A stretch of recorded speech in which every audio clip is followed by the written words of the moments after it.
Welcome back to Up Front. The investigation into alleged problems at the Tomah VA hospital is widening, and as it does, the political fallout for Senator Tammy Baldwin is growing. The House Veterans Affairs Committee now plans a field hearing in Tomah as it looks into allegations that patients at the VA hospital were over-medicated. Baldwin has been under fire for her office's handling of a whistleblower report of opiate abuse at the hospital. And last week, the political heat intensified.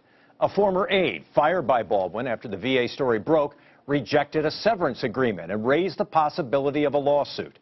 The Wisconsin Republican Party filed an ethics complaint against Baldwin, accusing her of a massive cover-up of the aide's dismissal. Baldwin hired a Washington, D.C. attorney who has helped other Democratic senators facing legal problems. We asked Senator Baldwin, who has now requested the U.S. Justice Department investigate 3 deaths at Tomah, to appear on this program. Her office declined.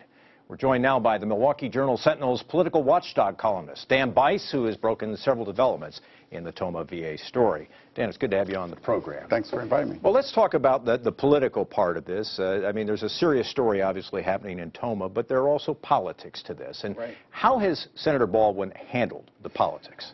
She's not handled it well. And she has a reputation for not dealing with the media very much. Politico called her one of the 7 silent senators several years ago. So this is very new to her. She's not had much controversy during her time as senator or in the legislature. I'd say I covered her for 5 or 6 years in the state assembly, and we probably talked just once or twice.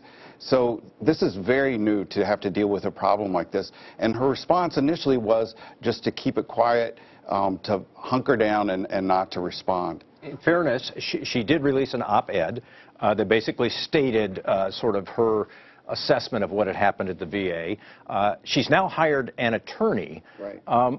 So tell us, who is Mark Elias, the attorney she's hired to actually speak for her on this matter? I've referred to him as the go-to guy for Democrats when they're in trouble. Harry Reid most famously hired him recently when he had some campaign problems. A number of U.S. senators or U.S. Senate candidates who are in trouble hire him. He's also very good on election law and redistricting, and his firm was hired by Scott Walker during the whole John Doe process for a short time. So he doesn't just do Democrats, but he does do primarily Democrats who are in trouble. So what is it that we don't know that the public should know about this story? What we do know first is that they received this report saying that there are serious problems at the Tomah VA. And the staff for Tammy Baldwin had this. Then a whistleblower contacted them in October, November to re-emphasize that the problems were going on there. But nothing happened. She did nothing about any of this until January.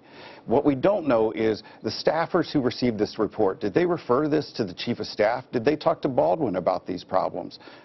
Who knew what within the office? It's a little bit cliched about who knew what when, but it applies very much in this case.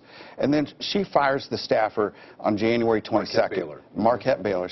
She's her number 2 person.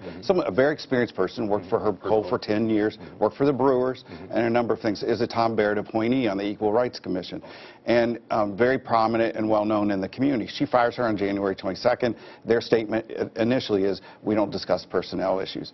But they offer her a severance deal and have a confidentiality agreement.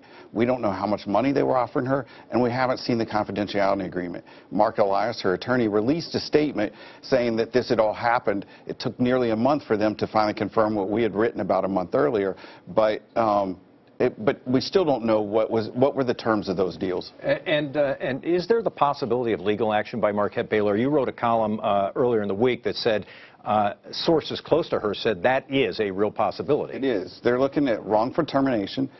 From what I understand, she kept all of her emails from the year and a half that she worked for Tammy Baldwin, so it'd be interesting to see what she has. And then there's a discussion about sexual discrimination complaint. She's told people that she thinks she's the highest-ranking heterosexual in the office and that she believes she was targeted for that reason. Politics. These stories are all about politics. The Republican Party has now jumped into the fray here. Is it just about politics? Are they trying to weaken Tammy Baldwin for 2018, or what are they thinking here? Sure. I mean, these days what you think about is what you can turn into an ad. And now we have at least three people who died after receiving treatment at Toma. And several of them are upset with Tammy Baldwin's lack of response. So, I mean, if you're looking for ads, they already have them, but why not go ahead and push further and get an ethics complaint out of this? So, of course, it's partisan.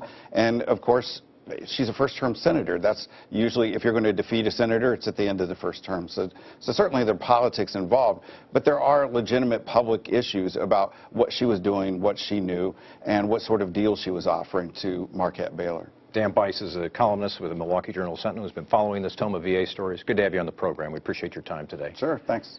Coming up next, will there be a new arena in downtown Milwaukee, and what can Milwaukee County do to make it happen?